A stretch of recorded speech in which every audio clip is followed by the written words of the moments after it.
Hi, I'm Dr. Heather Sandison. I'm going to take you through the 5 worst things that you can do for your brain. The message: avoid this. The first thing is fast food or highly processed food.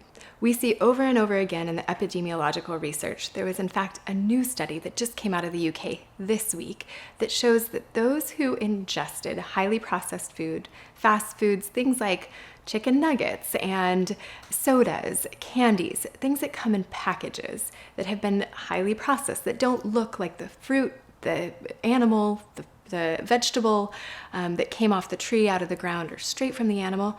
The things that are highly processed and put into plastic packages typically that are in the middle aisles of the grocery store, they are associated with a 30% risk of dementia.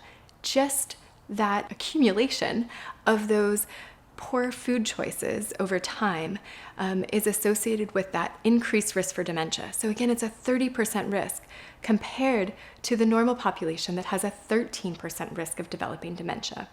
What they also found is that the people who consumed the least amount of highly processed foods, that means more of our unprocessed foods, things that would be typical on a Mediterranean diet, a paleo diet, and certainly a ketogenic diet, the people who consumed more of that, they had a 9% risk of developing dementia in the 10-year trial period when they were studied. These were participants over the age of 50 and in the UK, and they were followed for 10 years and reported what they ate. And so what we know from this is not exactly causation, but we know probabilities and that your risk of developing dementia is much higher when you are consuming highly processed foods versus our whole foods.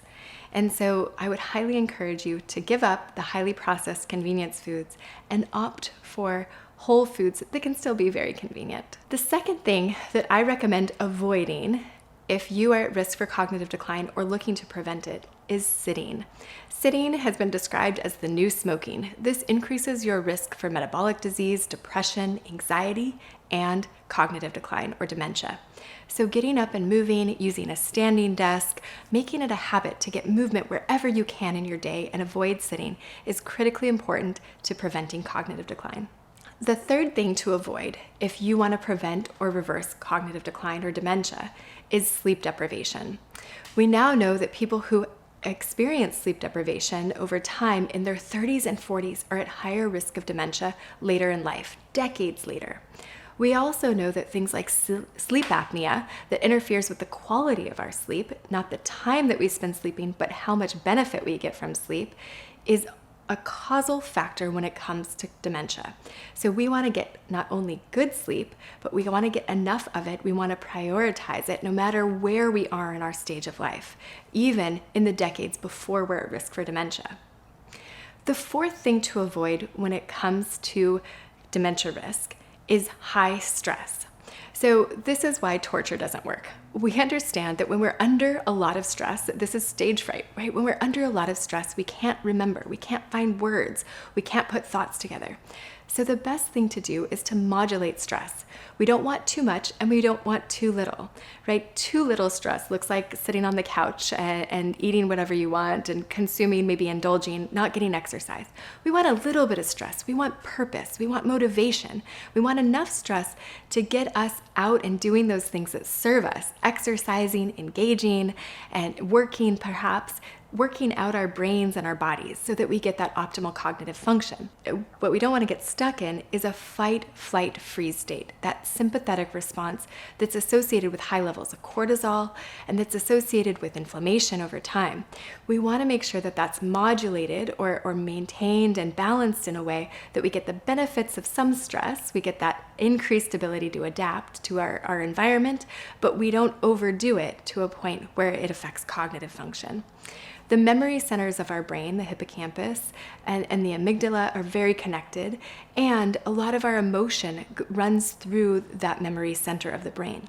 In fact, We kind of know this experientially. If we smell something, that can trigger a memory and usually an emotion. If we hear something, when we have these sensory inputs, maybe you hear a song from high school or college that triggers a memory for you, and there's an emotion associated.